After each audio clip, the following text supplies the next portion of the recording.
Because it's the hardest part of the ring. The hardest part of the ring. Sometimes you go over the top rope and you bang your head on the ring apron. Don't do that. That's when you feel like a big dope. They're the worst bumps you can be taking. Oh, it's the hardest part of the ring. The hardest part of the ring. Sometimes you reach out for the hot tag and you go ahead and make your own comeback. Knock it off. That's when you should quit wrestling and you're better off rolling in thumbtacks. Hey, you the hardest part of the ring.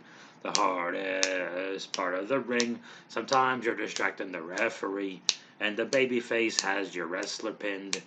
Then you're punched down to the ring apron, and you realize all the trouble you're in. Now it's the hardest part of the ring. The hardest part of the ring. Now double claps. Let's go, Bob Squad. I can't hear you in Europe. It's the hardest part of the ring. The hardest part of the ring. Ba-da-ba-da. Whoa, Nelly. One trick pony, beating a dead horse, hogging the cover, staining the sheets, tip the veal, try the waitress, piss and blood and bleed and piss. What is going on? How's it going, Bob Squad? What's going on, listeners? Welcome to episode 94, I think, of the hardest part of the ring. Oh, goodness gracious, we're getting up there. Oh, my God. And 94 is actually the current age that most Americans are able to retire. So, funny you mentioned that. Oh, boy. What's happening? We got a pretty good Raw. This is the taped Raw. This was like a 7-day-old Raw. It happened last Tuesday or something like that, and they taped it in Tampa during a hurricane. And there you go. So this is a taped Raw. I'm sure spoilers were out there, but I don't think anyone's looking anymore. So it was all new to me. This was pretty good. I'm not sure, did it get me 100% hyped for Money in the Bank? I think I feel the same anticipation for Money in the Bank that I would have otherwise, but I was able to get through it. It didn't feel like a big long chore. Keep in mind, I watched the Hulu edition, the 90-minute action-packed limited commercial interruption, sometimes not limited enough, Hulu edition of WWE Monday Night Raw. So let's talk about it. And this is the last Raw for the Thunderdome. The Thunderdomes are gone. So, for Raw anyway. Maybe SmackDown is one more or something like that. But anyway, I want to talk about it at the end. Let's do the show first, and then we'll do all the cleanups at the end. Let's just kick right now. The show actually opens. Call me crazy. Go ahead. Okay, cool. But the show opens with Hulk Hogan slamming Andre the Giant. And then we have a match. We start the wrestling show with a wrestling match. Oh, goodness. Oh, joy is me.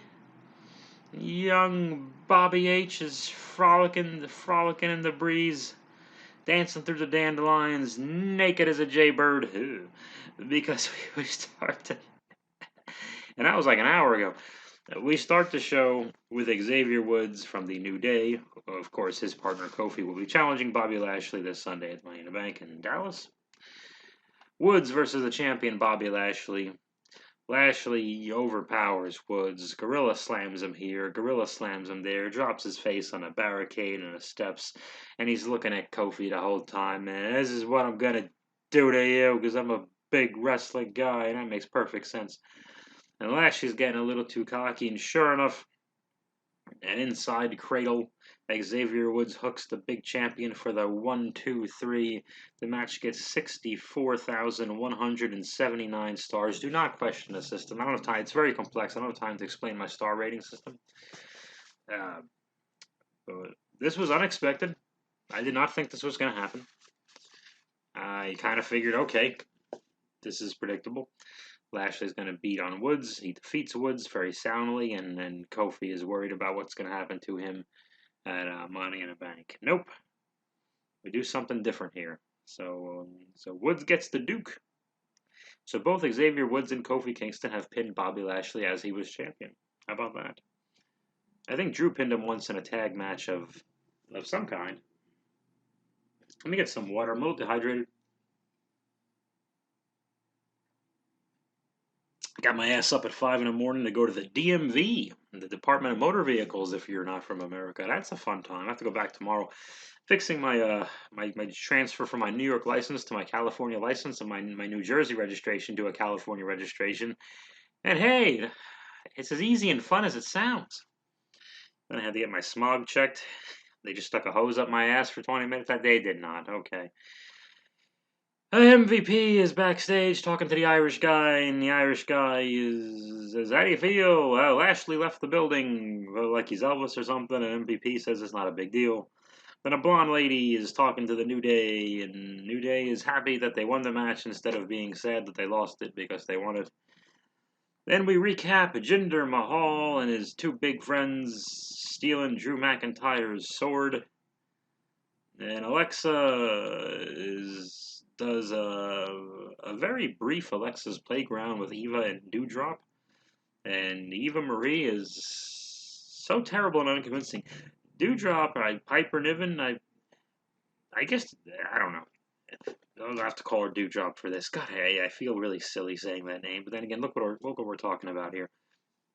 Dewdrop was great in all these things all night. And she didn't wrestle on this show, or at least the Hulu version of this show, because there are things that are omitted. I'll talk about that in a little bit. Yeah, Dewdrop was great and believable, and just like she just kind of reacted like a relatively optimistic person without being a human cartoon. Considering the circumstance too, it worked. Eva's not believable at all. I don't believe anything she says. I don't know why she's there. Okay, sorry. Sure, she's a lovely person. Jinder is in the ring and he's got a sword. And then he tells Drew, who is talking to him on a giant TV screen, even though they're in the same arena with no people in it. So how many obstacles between them can there possibly be? Jinder says, "Hey, I fixed your sword," and then the sword is in half, and Drew acts upset, but then he says, "Hey, that was actually a fake. Why would I bring the real one here? Because property gets damaged on Monday Night Raw." That made perfect sense, actually.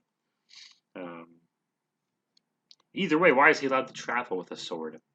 I don't think you're supposed to be able to fly. Can you get on an airplane with a sword? Apparently, Jinder got on an airplane with a motorcycle.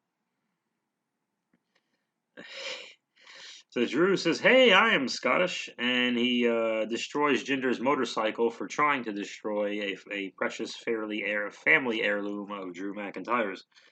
So this is like the keep Drew busy feud for money. I actually thought it would be solved already. I mean, I'm assuming next Monday there'll be just a match of some sort. I know I sound like my new favorite wrestler Dan Housen whenever I say of some sort. Yes, very nice.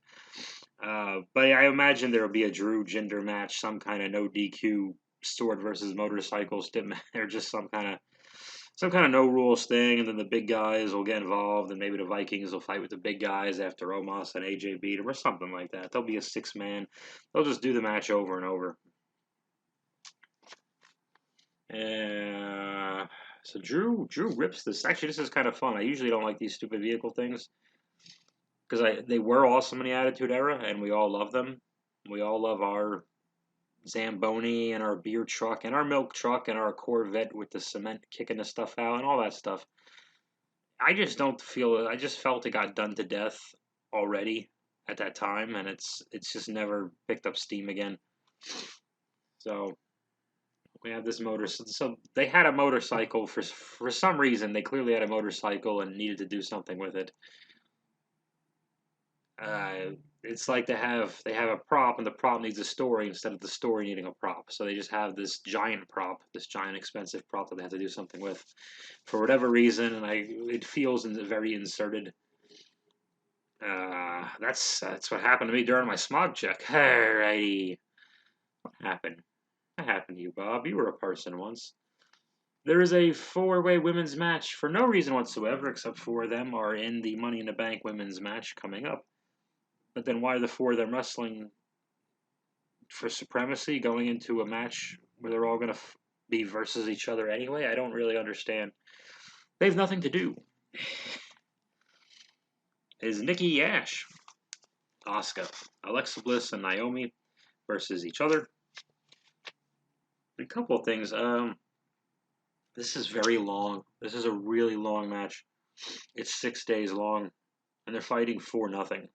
It's a gimmick match for we don't know what reason. And there's another gimmick match on the show too, which had more of a reason, but this is a very gimmick match for we don't know why.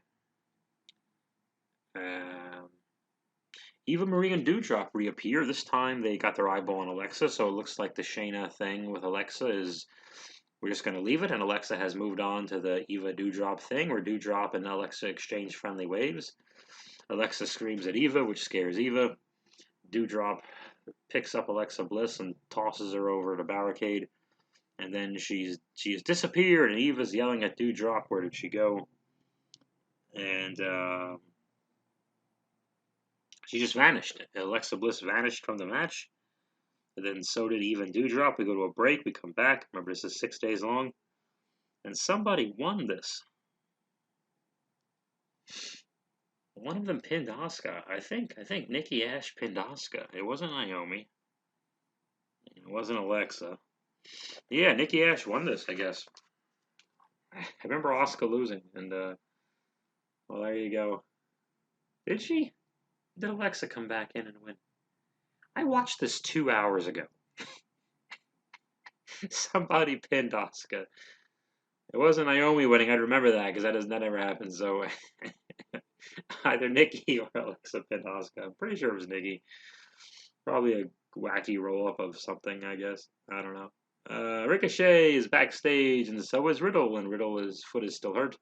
And then Miz and Morrison antagonize them, and Miz rolls his wheelchair over Riddle's foot. So this is war because Ricochet and Morrison are about to have a 2 out of 3. Excuse me, no, they're not.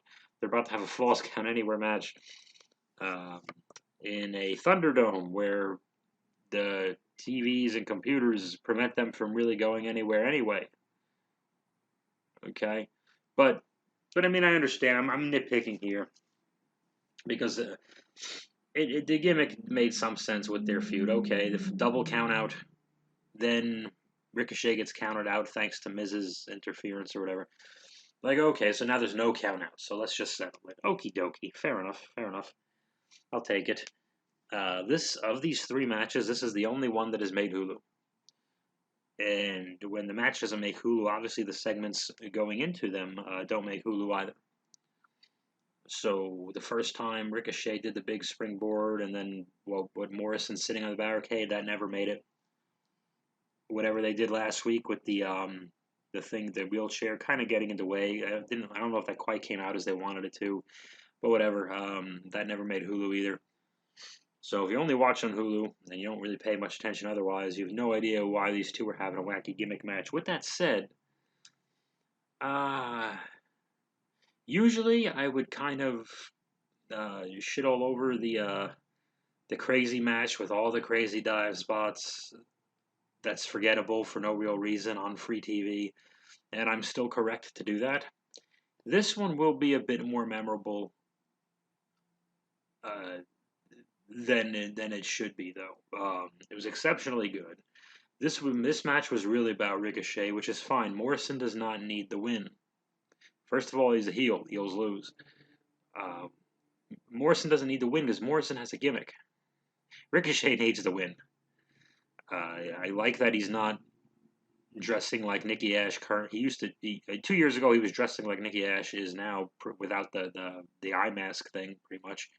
Now he looks like a bus boy that just gave his 2 weeks notice. He's just in jeans, just like a slob. But I mean, it works for now. A lot of great stuff in this. I mean, and I hate talking about the individual spots. Well, it's good because they did this move and that move and that. And that doesn't make it good. It looked like Ricochet was doing everything he could to beat. Like he cared. He needed to beat John Morrison. And that's the urgency, that's the energy of urgency that I got off. Ricochet had an energy about him, an urgency that said, hey, I need to beat John Morrison, and I'm doing these crazy things because I must win this match. I'm tired of these two guys fucking with me and their stupid dripstick or whatever the hell it is. I'm tired of this shit. I'm making sure I beat this guy. I'm taking Money in the Bank seriously, and I need to show this guy that I'm better than him if I'm going to go into this match and have any chance. So that's why I liked this. This is my favorite Ricochet match since him leaving NXT. I really mean that. Morrison did a neck breaker to Ricochet on the ring apron, which, by the way, if you don't know, Say it at home. It's the hardest part of the ring. The Ricochet does a 450 off the barricade. He does a banana shooting star press running off the ring post there from the corner. He didn't get quite, I don't think he got caught quite as much as he would have liked, but at least his head more than cleared, and that's really the most important thing, I guess. So, good. I mean, that shit makes me so nervous. I wish he wouldn't do that one. I think his debut NXT thing was like a 6-guy ladder thing. I'm pretty sure the North American title was vacant, which Adam Cole won. I hope I'm correct on that. And I think the ladder got tipped, and he did like a moonsault off the ladder as it was tipping or something crazy like that. I don't want the guy doing that to himself every week. Because again, like, remember Evan Bourne like 8 or 10 years ago, whenever it was?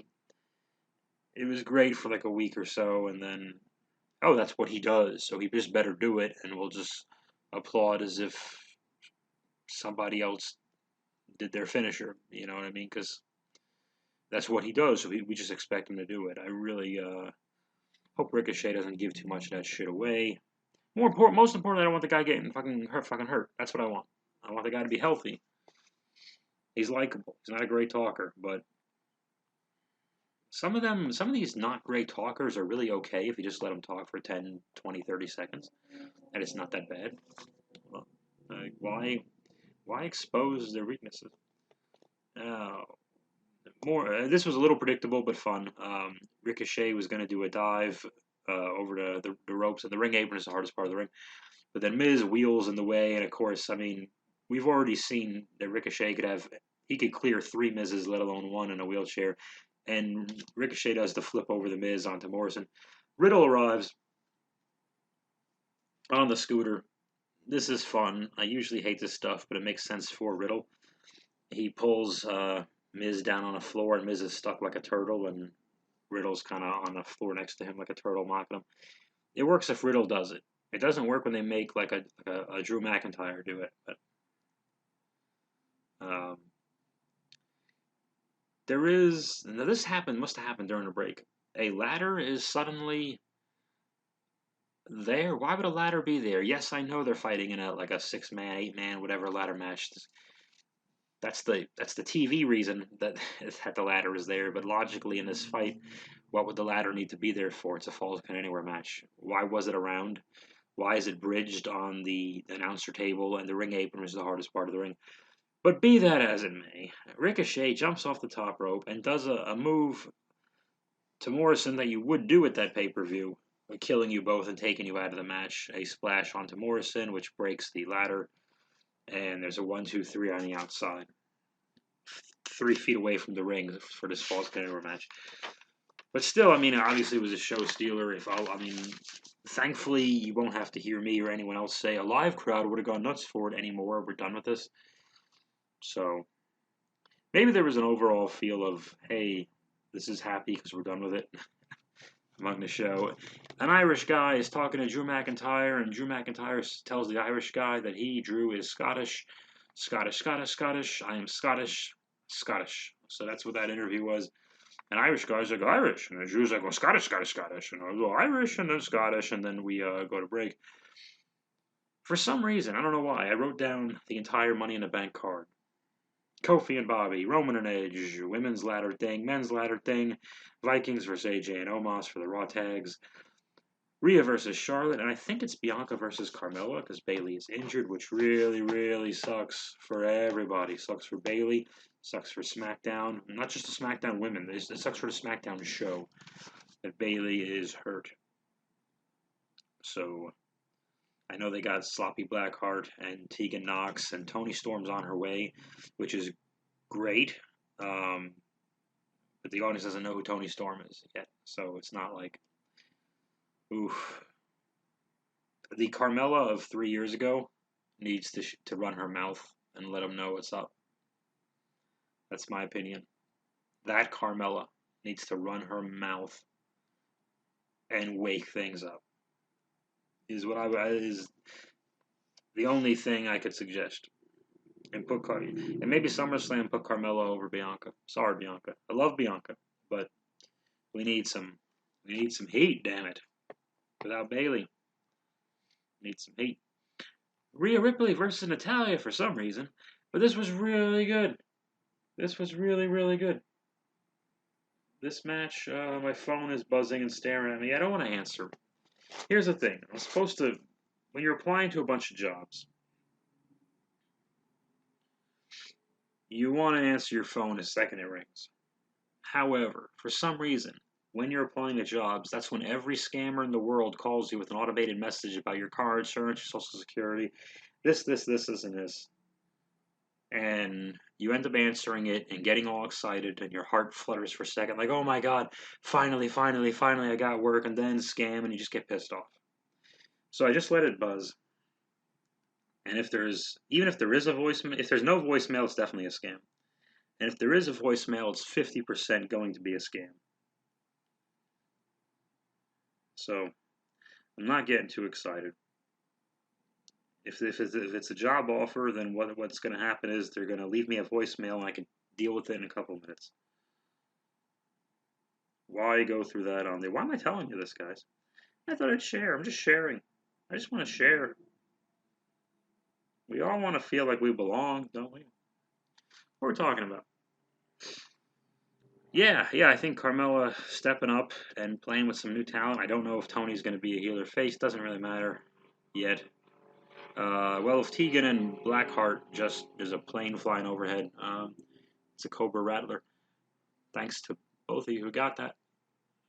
If Tegan Knox and Sloppy Blackheart are coming in as faces, it would make sense that Tony's a heel, right? If you're going to bring in two faces like a couple of days ago, whatever it was. So they'll bring Tony in as a face too and fuck it up. SmackDown's going to need heels. Let Carms do what she does. She's a loudmouth. And don't bring back that guy who's sending his dick to teenagers. She doesn't need him anyway. We don't need him on TV. Rhea versus Natalya was outstanding. I have no idea why the match was happening, but it's really hard with Natalya and Tamina. I have no idea if I think they're heels, but and Rhea too is a heel, but she got treated like a sympathetic babyface at the end. I don't fucking know anymore. Remember when I said Ricochet had my favorite Ricochet match since NXT? Well, I think I like this match most of all of Rhea's matches since NXT. And that includes, I wasn't really big on her Asuka WrestleMania match. Any of her Charlotte things or the three-way with her and Asuka, I just wasn't too keen on them. This was great, really competitive. Natalya can go. She can go. You forget how good she is. I mean, she's always taking that pin. She's always laying down and making somebody look good. And which she does here. She takes a hell of a kick to the head, which I really hope everything's cool there. I hope it was just because it looked good and not because it really messed her up. Because I don't want Natalya messed up. I don't want anyone messed up. I'm not a dick. We all have wrestlers who aren't your favorite, but doesn't mean you don't want them hurt. If you don't want to watch them, you don't got to watch them. That's fair. But Riptide, so Rhea beats Natty with her finish. At one point, Natalya has the Natty, is it? Because they called her Natalya, never said Natty like forever. Like if they did say Natty, like they'd like apologize real quick, like oh shit, we shouldn't say Natty. And they just flip flop back and forth now. It doesn't really matter. But Natty anyway, she's trying to get the sharpshooter on. She does have it on, but she gets pushed back somehow, and she does that bump where she bangs like her the back of her head, or she's trying to take the bottom turnbuckle, like basically with your back, but it kind of jars your neck and everything.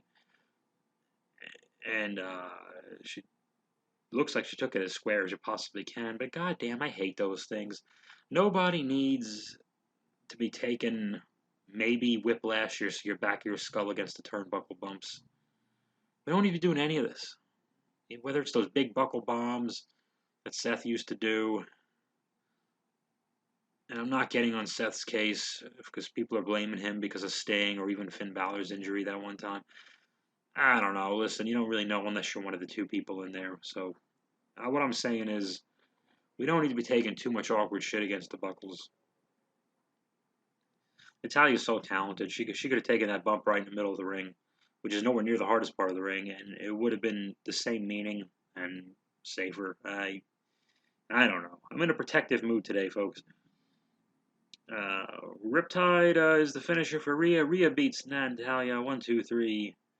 Charlotte attacks with the chop block, and Rhea sympathetic. But she's acting like a heel unless she's attacked that she's super. What is Rhea Ripley? Does anybody know what Rhea Ripley is or why she's there? I think she came up without a plan. I think she came on Raw to have Rhea Ripley on Raw, and then because Mania probably needed a fresh match or something, and then now she's here. She's been here 6-7 months. We don't know who she is or why she's here yet. In the graphics when Rhea entered the ramp, it said Rhea Ripley, WWE Raw Women's Champion, and then it wrote just 24 years old. Well, who gives a fuck? Why is like it's a credit? Okay, a blonde lady is talking to Charlotte, who is also a blonde lady. Charlotte says she's blonde. The VIP lounge with MVP. So this is the big main segment, the main event segment. This is interesting. Lashley does the thing where they introduce him twice. He doesn't show up. Finally, he does. He's in his dress clothes, but he's a little disheveled. He doesn't have the top button buttoned. He's like me pretending I care about the job interview. So, that was my point. I'm distracted by this phone call. Should I get it? No. You know, you can pause it and they'll never know. Okay. Roman Reigns. Why did I say Roman Reigns' is his name? So Bobby Lashley tells MVP, hey, the ladies just make them leave. Just tell them to get out. And they go, see what's going to happen. And it looks like Bobby Lashley is going to obliterate MVP. Yeah, I mean, that's pretty much what they were teasing. But Lashley says, hey, Kofi was right. You did make me soft. I should be stacking Woods on Kofi on top of each other. First thing I thought was that's exactly what Roman did at WrestleMania. In a way, yeah, Bobby should be doing what Roman was doing. But then you have two guys on the show doing the same thing. So you really can't win. Maybe two champions is an insane idea. I don't know. Lashley got away with saying the word bullshit, which is fun, and what an appropriate ending for the last segment of Thunderdome Raw to include the word bullshit. MVP has great facial expressions during this. MVP is really good. The dude does not get enough credit. He has that right amount of upset and dignified, but knowing what line not to cross. Like he's just so good. He told the whole story with his face. Really loved it. Great Bobby Lashley. This is the best Bobby Lashley promo that has ever happened. I loved it. He was believable. He didn't sound scripted. I do not know to what level he was scripted. I have no idea. I know top guys have leeway, but then again, he's not known for big talking, so I have no freaking idea. I'm saying it sounded like he believed what he was saying, and he was pissed off enough where Kofi, you're not just fighting for the title, he says you're fighting for your life. And I believed Bobby Lashley when he said it. Excellent work. Let me get some more water. You can have some as well. It's good for you. Okay. Last of the Thunderdomes. Good riddance. I hope the live crowd will turn things and force things and save us from supreme stupid things. I have to imagine, and I could be wrong, because who knows, that some of the things like Shayna being trapped in the building as it falls apart, and the doll and all that, and the black ooze and the burning corpses or burning dummies, and the zombies will have to go away because they're getting booed out of the building. On the other hand, Vince is a delusional, crazy old man, and he'll probably just force feed it. A year ago, I would have said, yeah, the live crowd won't let that happen. They'll have to change it. Now I'm at the point where I kind of feel like, yeah, Vince will just let it happen anyway, and who cares what anyone thinks. I really feel like Vince McMahon and Tony Khan are different ages and mindsets, but basically billionaires with action figure feds, and we can watch or not watch, and they'll make money anyway. My opinion on the state of pro wrestling is not good. Pro wrestling is dead. It's sports entertainment or it's Outlaw Mud Show. No one's doing actual pro wrestling except the NWA and ROH is trying. But they are distant 3s and 4s or 5s. I don't know what Impact does anymore. Who the hell knows? Whatever. There's a 1, a distant 2, and a distant 3 through 12. So I don't know the answer to that. Doesn't look good. I think pro wrestling is essentially dead forever. And maybe it'd be better for me. Maybe I'll be better off. I don't know the answer. I'm having so much fun with my G.I. Joes. Which reminds me, if you watched my son Bob G.I. Joe episode over the weekend, what the hell is it called? First day of school. Flint's first week and Cobra Commander's first day. I hope you enjoyed it. For those of you who watched it, because I do put a lot of work into those for the minimal amount of views and whatnot. Because I just know the people watching them will appreciate it. And I have fun making my own GI Joe episodes rather than watch whatever it is. If it's a new Snake Eyes or a new Kevin Smith He-Man, rather than hear myself complain, I always like to say, well, if you want it done right, you do it yourself. So rather than sit there and get mad at myself for being the guy who goes, you know what I would have done, you know what I would do, you know what I would have done. Like, well, who the hell are you? Now at least I can say, well, you know what I did do, and there's that. Um, will I ever do a He-Man one? It's not out of the question. I'll still call it Sun Bob Productions, but I'm not promising that's going to happen. Okay, I started writing the new one in the Sun Bob version. This does not play instead of 82. This takes place way later in 88. I'm doing my own demise of Serpentor, called Demise Serpentor Demise. If you are familiar with the Arise Serpentor five show series, so so I started writing it, and that's going to be a two-parter. Like 2 15 or 16, 17-minute episodes. Will those be released a month apart? I don't really know the answer. But after that, I have no idea how many Joe stories I have left in me, honestly. Um, that might be, I hope, I don't think that's the last one, I really hope. But it's definitely going, I mean, I need to make that one, and then I don't know what I'm doing. Maybe if something else will inspire me. I don't know the answer to that question. But Money in the Bank is this. When's Money in the Bank? It's this Sunday, the 18th. Okay, I have to go see if that was a job offer or a scam. And if it is a scam, I hope that they stick their upper body through the top and middle rope, and then I grab their chin and spin it around so they're facing upward and drop down and give them a neck breaker on the ring apron, which, if you didn't know, is the hardest part of the ring. The hardest part of the ring. Ba-da-ba-da. Come on. Come on.